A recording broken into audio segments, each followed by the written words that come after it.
And the idea about these conversations is educational, right? This is not group therapy. It's an opportunity for us to learn about mental health so we can better care for one another. And so, kind of as an outline for what you can expect tonight, while you're eating, we're going to have a presentation by Dr. Kait Brodar, one of our mental health professionals here at Louisville United Methodist Church. If you give a wave, Kait. And while we're at it, if all of our mental health professionals will kind of stand up awkwardly and wave so we know who you are. Okay? And let's thank them for leading us in these conversations. We're blessed to have them here with us. So after Kait shares for about half an hour while you enjoy eating, there's seconds in the back.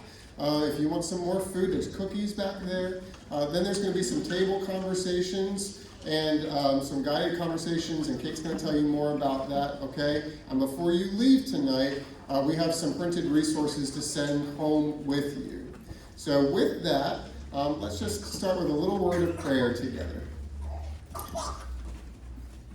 God, we thank you for your faithfulness and your grace in our lives and the way that you love us like the perfect parent.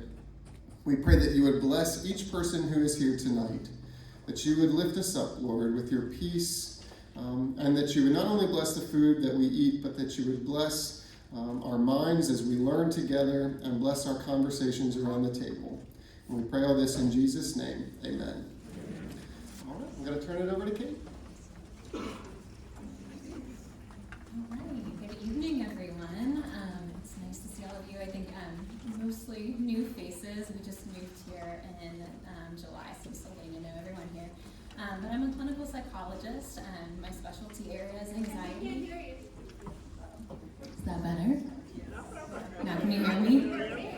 Okay, so as I was saying, my name is Kait Brodar. I am a clinical psychologist. My specialty is anxiety and trauma. So I'm going to be starting us off tonight to talk a little bit about anxiety. So before we get started, I just have a few, the next slide here is moving slides for me. Just a few administrative notes, as Paul mentioned, that this is not group therapy, so this is just for the purpose of education.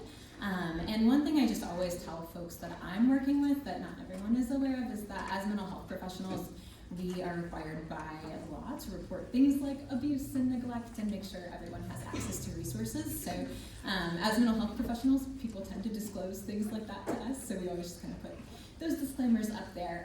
And we're going to be providing resources for everyone at the end of the session tonight for local therapists, books, other resources that you can look into on your own. And if you are here tonight because you're looking for support accessing care, then certainly let us know, and we'd be happy to try to direct you to some of those resources. So let's go ahead and get started. So we're going to be talking about anxiety tonight. Just move in. Okay, so before we can really have a conversation about anxiety, we really need to have a shared understanding of what an emotion is, because anxiety is an emotion.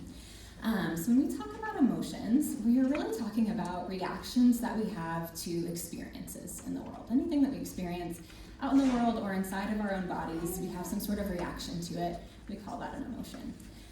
Usually an emotion has three parts. Some sort of physical feeling inside your body, like your heart's beating fast. Some sort of thought or story that we tell ourselves about what is going on. And then some sort of action or urge to do something. And so it's really important to keep in mind that we were all created to experience emotion. Emotions are natural, they are things we all experience, they're very normal, and they're actually very important. So they have three key functions that they serve. One is to provide us with information about what's going on inside us and around us. One is to help us communicate with other people, and then also to just motivate us and prepare us for action, to tell us what to do. So see on the side here, there are a number of different emotions that we all experience and kind of the purpose of each of those. So each of these serves an important function, right? So even things like fear or anger, which can be really uncomfortable emotions, are really important for us to have. If we didn't have anger, we wouldn't stand up for injustice. If we didn't have fear, we wouldn't keep ourselves safe from danger. Okay, let's go ahead and move to the next slide. So now let's talk a little bit more about anxiety specifically. And so Anxiety is an emotion that is kind of like fear, but more about something that's coming up in the future. And it's really our brain's way of letting us know that there's some sort of danger or threat coming up. And it's kind of keying us into that, helping us prepare to deal with whatever's coming up in the future. So you might have, if you experience anxiety, you might have a lot of those like what if thoughts, or feel like your thoughts are racing. You might have a lot of strong physical feelings inside your body, like your heart racing, or you feel like you can't breathe, or butterflies in your stomach. And a lot of times there are some actions that go along with anxiety that are pretty common, either to avoid the thing that feels scary, or to kind of over-prepare for it or overthink about it. And those things are really just how we're responding to that feeling of anxiety. And anxiety is really important for us to survive. We would not survive as humans if we did not have anxiety, if we didn't think about the future and prepare for the future. So next, I'm going to show you a video, and this is actually from an Australian psychiatrist, Russ Harris, who is a big name in the world of acceptance and commitment therapy. So he does a lot of work on anxiety. And this video kind of talks about how we were really created to experience anxiety, and how it is really important for us, and how that kind of sometimes gets taken to another level today, right? It becomes unhelpful in some ways. So we'll watch this, and then we'll talk about a few other things.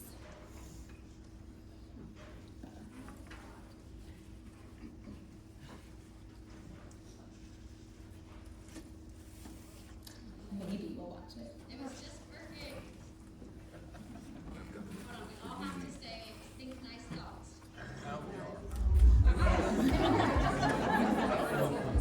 Way that it naturally creates psychological suffering. You see, back in the Stone Age, 200,000 years ago, life was pretty dangerous for our caveman ancestors. So if a caveman or cavewoman wanted to survive, their minds had to constantly be on the lookout for things that might hurt or harm them. And if that cave person's mind wasn't good at predicting, spotting, or avoiding danger, what happened to her? The default setting of the caveman mind was safety first, and we in the modern world have inherited this. Our modern minds are constantly warning us of things that might hurt or harm us. The caveman mind says, watch out, there might be a bear in that cave, it could get eaten. Watch out, that shadow on the horizon might be an enemy from another clan, it could get speared. Our modern mind then does worrying, predicting the worst, avoiding anything that scares you, anxiety in all of its different forms. Back in caveman days, you survive an encounter with a bear or a wolf, then it's useful to replay it. It's useful for your mind to go over the events and remember what you did to survive so that you're better prepared for next time. But in our modern world, we go over and over painful memories, dwelling on them, reliving them, even when there's nothing useful to learn, or the lesson has been well and truly learned a long time ago. In the Stone Age era, as a caveman or cavewoman, you have to fit in with the group. If you are alone, you will soon die. So your mind compares you to others in the group. Am I fitting in? Am I contributing enough? Am I following the rules? Am I doing anything that might get me thrown out? Now, in modern life, we're always comparing ourselves to others. But the problem is we're no longer in a small group. Our groups are enormous today, and we carry with us devices that constantly feed us images and stories of people all over the planet. This constant comparison ramps up our fear of being judged or rejected or not fitting in or just not being good enough.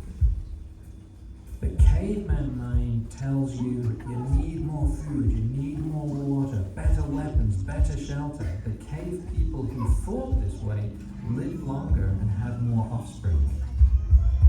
Unfortunately, in the modern world, this manifests as greed, dissatisfaction, craving, wanting. It's never enough. I need more, more, more. And if all of that wasn't bad enough, these Stone Age thought patterns are intensified by the sheer pace and complexity of modern life.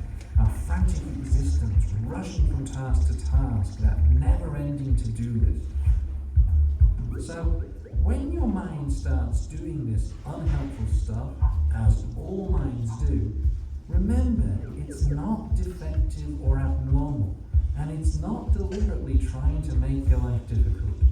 It's simply doing the job it has evolved to do, trying to keep you safe and save you from pain. Alright, so as this video is getting at, there are kind of two kinds of anxiety, right? There's healthy and typical anxiety, and then there's when anxiety can kind of start to take over and kind of get into this more unhealthy or anxiety disorder territory.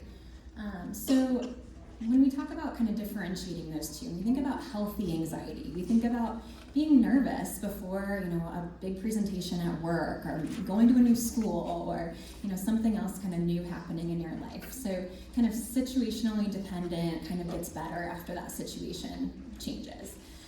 Maybe feeling self-conscious in like a socially awkward situation, or being actually afraid of something that's really, really dangerous, like a bear is really chasing you through the woods and you feel very afraid of that, right?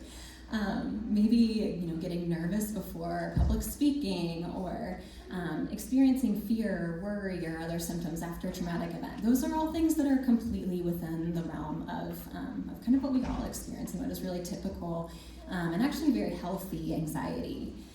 When anxiety starts to become unhealthy is when we see things like lots of fears or worries that are kind of unfounded, that don't really respond well to just getting a little bit of reassurance, avoiding a lot of situations out of fear, really kind of letting anxiety be in the driver's seat, making life's choices for you. Maybe kind of out of the blue, like panic attacks, so you're getting really scared for no reason, having really strong physical feelings in your body. That's when we start to think like, maybe the anxiety is getting into this kind of more anxiety disorder territory. So let's go to the next slide. And so to that point, anxiety disorder is really, it's more than just being a little scared or worried. It's really this kind of pervasive anxiety that is really consistent and doesn't go away, and usually gets worse over time. Next slide. And it's very common to experience anxiety. Actually, about 1/3 of Americans experience an anxiety disorder at some point in their lives. And next slide. And we know that in any given year, about 18% of US adults are diagnosed with an anxiety disorder, and about 8% of children and adolescents are diagnosed with an anxiety disorder. And these symptoms tend to start young, so most people experience symptoms before they're 21. And then over on the right, you'll also see that anxiety has actually been increasing, as you've probably noticed in society. And this chart actually only shows up till 2020. We're still getting data in about the last 4 or 5 years. But with the pandemic and all of that, we all know that it's increased even further. But really kind of across age groups, we are seeing increase in anxiety disorder prevalence. And we can get into the reasons for that another time, but the point here is just that it's common and it's kind of on the rise. So, next. Okay. So I'm going to spend a few minutes just talking about different types of anxiety disorders. So there are many different kinds of anxiety disorders. I think usually when people say, oh, I've been diagnosed with anxiety or experience anxiety, they're often referring to generalized anxiety disorder. When we talk about generalized anxiety disorder, or GAD, we're talking about having lots of worries, fears coming up most days of the week, probably taking up a good portion of your time each day. And those worries are difficult to stop, so it's really hard to shift your attention to something else when you start worrying. And then in addition to that, there are some physical symptoms that go along with it. So like having headaches, stomach aches, muscle tension, having trouble concentrating, having trouble sleeping, things like that. For adults, in order to diagnose GAD, we need to see at least 3 of those physical symptoms in addition to kind of those pervasive worries. In children, we look for just 1 of those physical symptoms. And we need to see that this has been going on for at least 6 months. So it's not like I'm worrying all the time because I have a big presentation coming up, or I'm getting married, or I'm changing schools, but it's going on for a really long period of time and usually kind of getting worse over time. So that's what we would call GAD. And a couple others that you might have heard of. One is social anxiety disorder. It used to be called social phobia. So this is where you have very intense anxiety specific to social situations. So fears about performing in front of others, being negatively evaluated by other people, and a lot of avoidance of those situations. So trying really hard to not be in situations where you might be evaluated by other people. And if you do have to be in those situations, feeling a lot of distress, so kind of getting panicky feelings or having a panic attack whenever you have to be in that situation. That's another thing that has to be going on for at least 6 months before we would diagnose anything. And then just a few others. So separation anxiety is one we see, I would say, most often in children, but it does occur in adults as well. This is where the fears really center around being very worried about being separated from your primary caregiver or from a loved one. And we see a lot of trouble sleeping, trouble staying away from your house. And the kids that I work with, I often see maybe they're tracking their parents' location all the time, or they're calling or texting over and over and over again whenever they're separated from their parent. So we might see some things like that. And if we're seeing enough of those things and it's causing enough impairment, then we might diagnose that separation anxiety disorder. I will note that separation anxiety in younger kids, especially preschool kids, is really, really normal and typical. So if a kid is under the age of 4 or 5, we really would not consider diagnosing anything. We would expect that they're going to have separation anxiety, and in fact, it's very important for kids to have separation anxiety for a while because it's actually adaptive to want to stay close to your parent, right? That's how you stay safe until it's kind of developmentally appropriate for you to be away from your parent, or you learn that there are other trusted adults that you can be around. So that's not something that we would, if we see a 2 or 3-year-old that is crying and wants to be with their parent, we would not say they have separation anxiety disorder. Okay, so moving on. So 2 others. So specific phobia is exactly what it sounds like. You're afraid of something very specific. It could be water, darkness, clowns, bugs, planes, really anything, right? It doesn't really matter what it is. What matters is that you try really, really hard to avoid that thing and that it causes some impairment in your life. So you kind of have to go out of your way to avoid it. If you do have to be around it, it's probably going to cause a lot of distress or a panic attack. And then onto the panic attack piece. So the last one up here is panic disorder. And before we can really talk about what panic disorder is, we have to talk about what a panic attack is. So panic attacks are very common. Probably most people have experienced a panic attack at some point in their lives.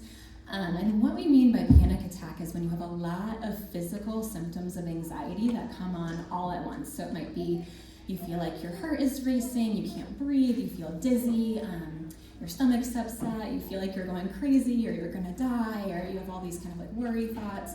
And it's really intense, and it usually lasts about 20 or 30 minutes and then gets a little bit better. Part of that is because it's a little bit different than just experiencing physical feelings of anxiety. It's really where your body is in this full-on fight or flight response. So you are having this kind of sympathetic nervous system response where your body is all on, and your body can't really sustain that for very long. So that's why it only lasts for about 20 or 30 minutes. When people experience those and then start to become afraid that they will have another one, that's when we might consider something like panic disorder. So in panic disorder, people are very afraid that they will have a panic attack, and they go out of their way to avoid places or situations that might cause a panic attack. Okay, so moving on a little bit to next. The other things I'm going to talk about tonight, just a couple of other disorders that are related to anxiety but are not actually anxiety disorders. So one of those is obsessive compulsive disorder, or OCD. And this is kind of a specific type of anxiety where there is some sort of obsessive thought, and it's the same thought that comes, or series of thoughts that comes up over and over and over again. So I think about it kind of like a hiccup, like you hiccup and then you think it's going away, but then it comes up and it just kind of keeps coming and you don't have a lot of control over it popping into your head. And it could be about anything. It could be about, I think that, the common kind of representation in the media is worrying about germs, but it could also be about, not being sure if you've locked the door or if the stove is off, or are you going to hit someone with your car, or is somebody cheating on you, or is your partner going to leave? It could be anything, right? It could cover a lot of different areas, but the idea is that it's usually the same sort of specific set of thoughts that keep coming back. And then in OCD, what happens is that when those thoughts come up, people do something, so that's called a compulsion, and it could be anything. Again, it could be washing your hands, it could be checking locks, it could be asking your mom or dad for reassurance, it could be avoiding something, it could be repeating things to yourself, it could be praying. There's a lot of things that can kind of serve that function, but the idea is that it reduces any anxiety that comes up because of that thought. So those kind of obsessive thoughts are coming up over and over, and then you do something to make that anxiety go away. And that makes the anxiety go down in the moment, and then kind of makes it more likely that you're going to do that exact same thing again the next time that thought comes up. And that's what turns into this OCD cycle, and it can actually become very time-consuming, where people might be spending 2, 3, 4 more hours a day kind of engaging in compulsions or having those obsessive thoughts come up. So I put this over to the side because I think OCD is a term that we throw around a lot. We say like, oh, I'm so OCD about that. Rarely are people actually referring to OCD when they say that, and I think that's an important thing to know, that having OCD doesn't mean that you are like compulsively neat or that you need things in a particular way or order.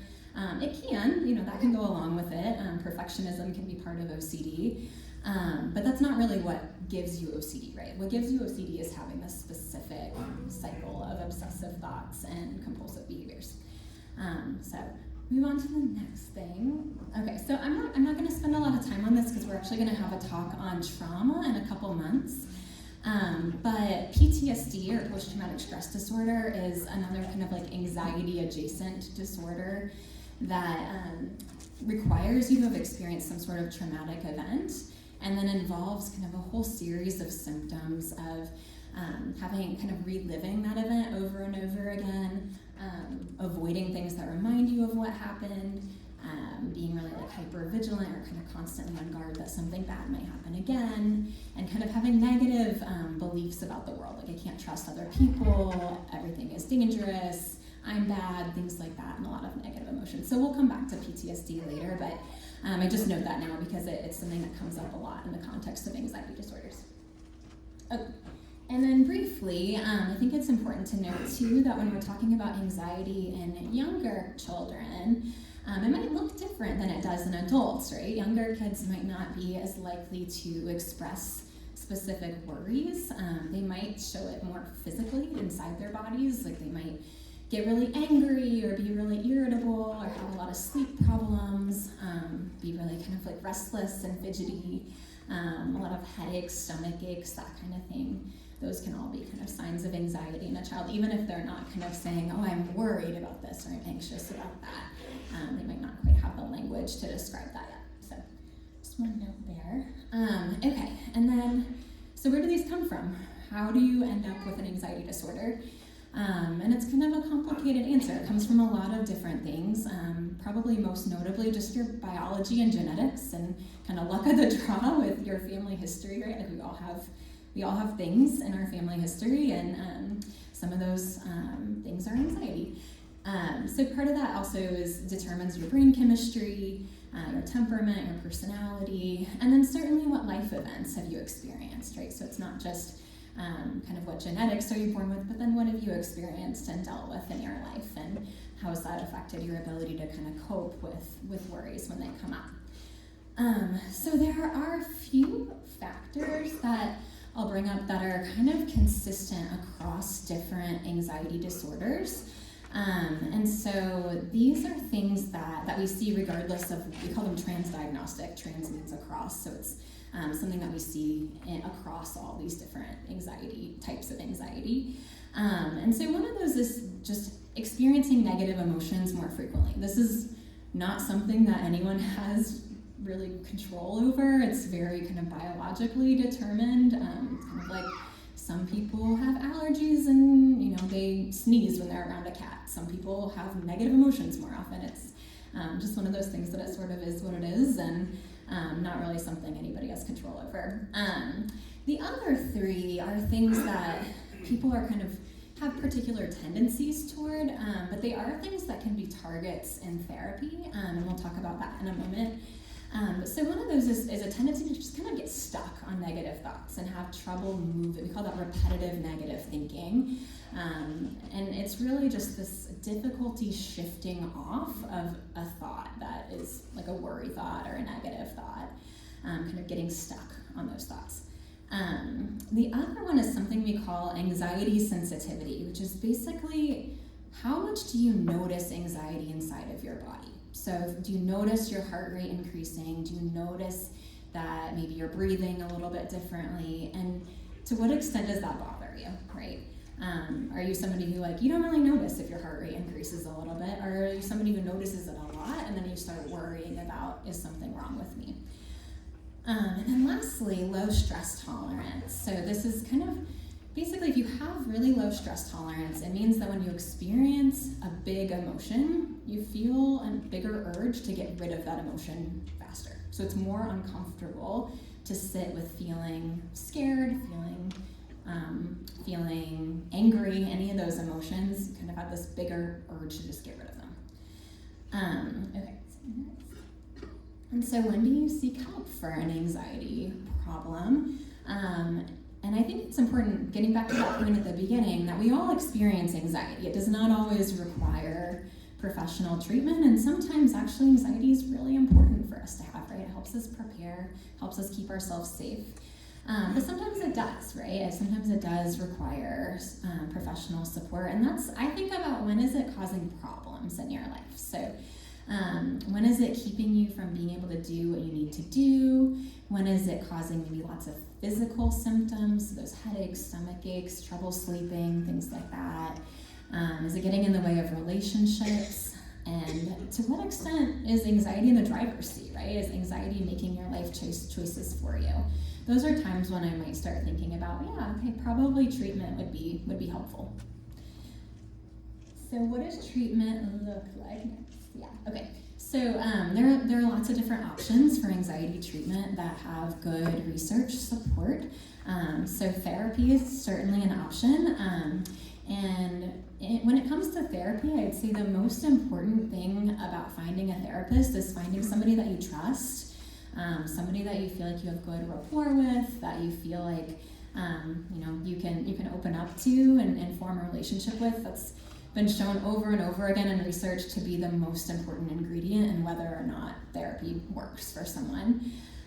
Beyond that, there are a couple of key components that really need to be present when you're getting treatment for anxiety for it to be effective. And these actually all get back to those factors I mentioned before, like that getting stuck on thoughts, having those feelings inside your body, those kind of things.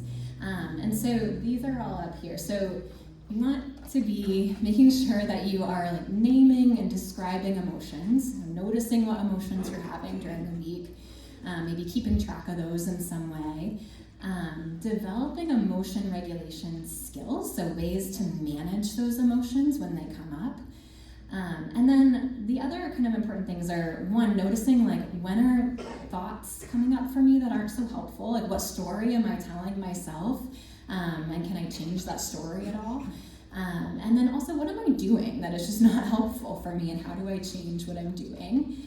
And then the last part for anxiety treatment, I would say this is by far the most important part of anxiety treatment, is what we call exposure, or really just facing your fears.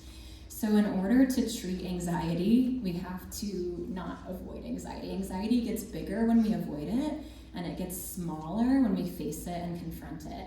So any good anxiety treatment should involve some component of actually facing those fears and taking them on and learning to cope with them.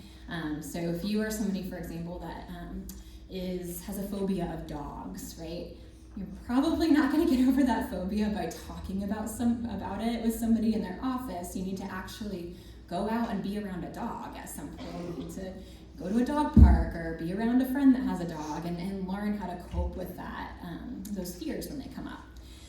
So the other part of anxiety treatment can involve medication. Usually those are SSRIs. I'm not going to get into different types of medications tonight, but just one thing to note is that a combination of therapy and medication can often lead to the best outcomes.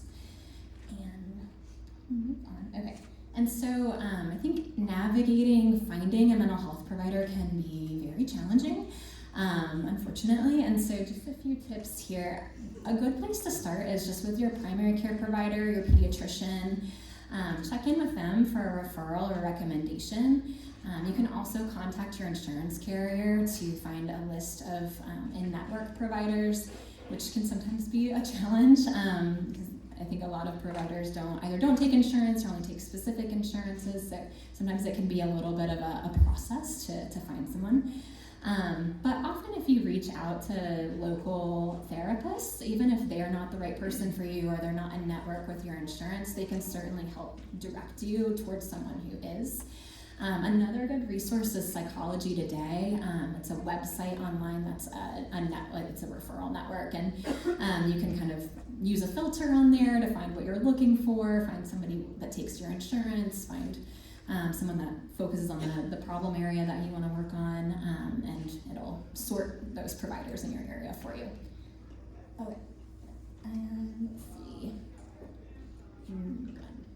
Yeah, okay.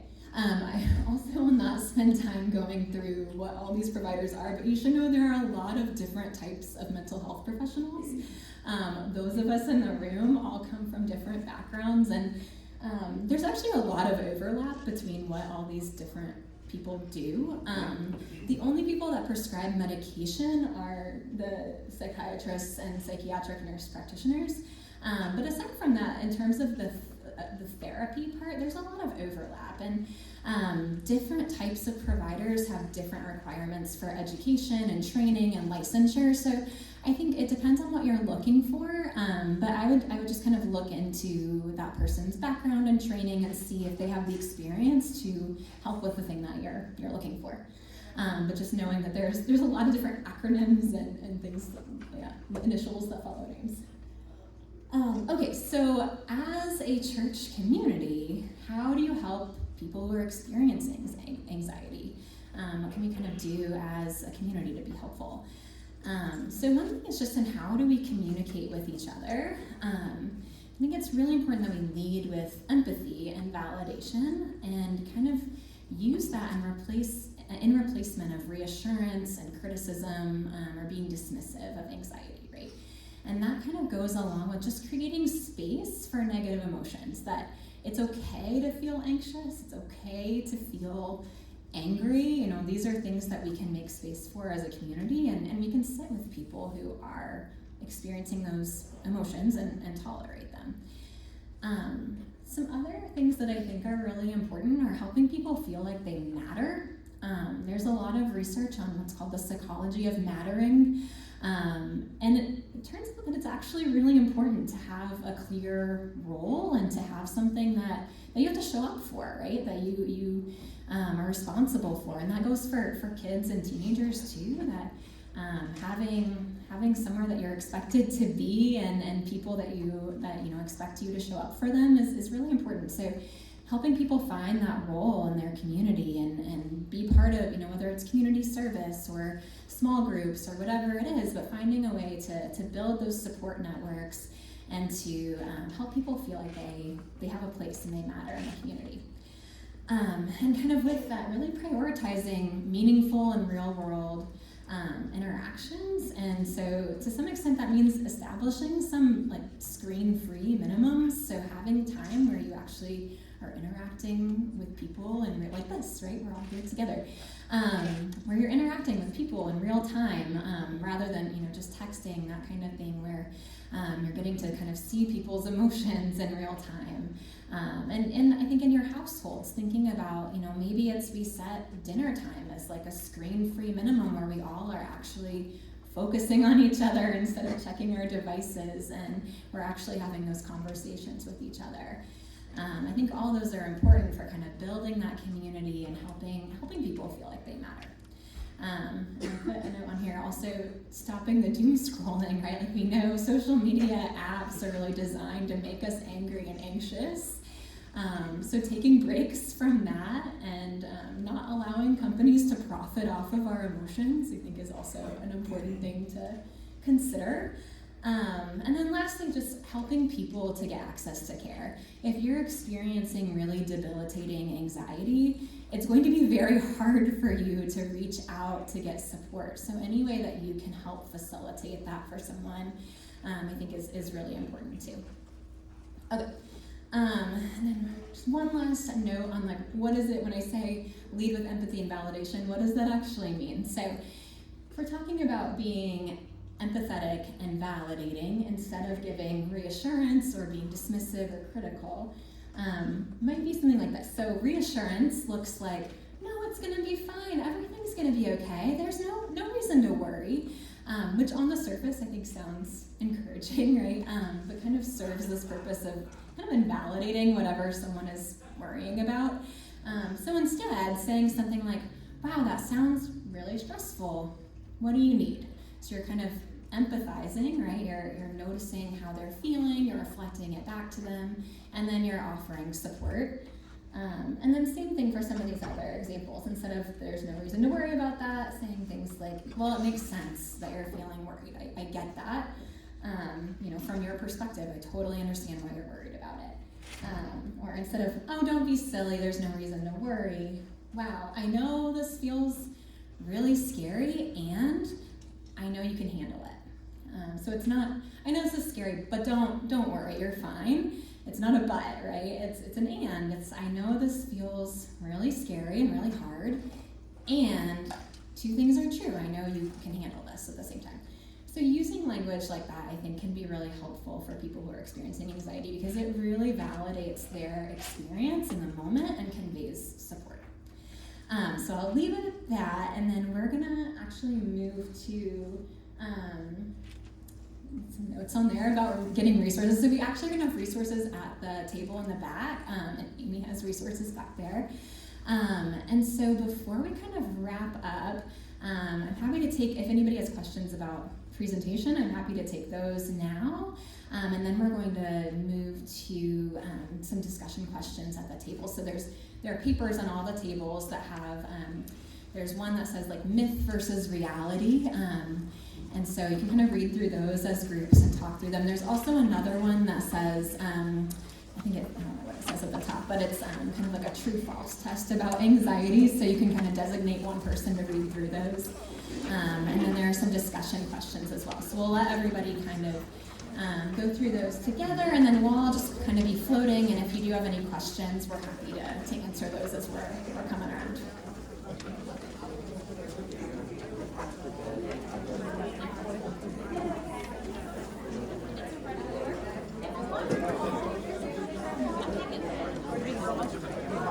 That's the plate on the trash.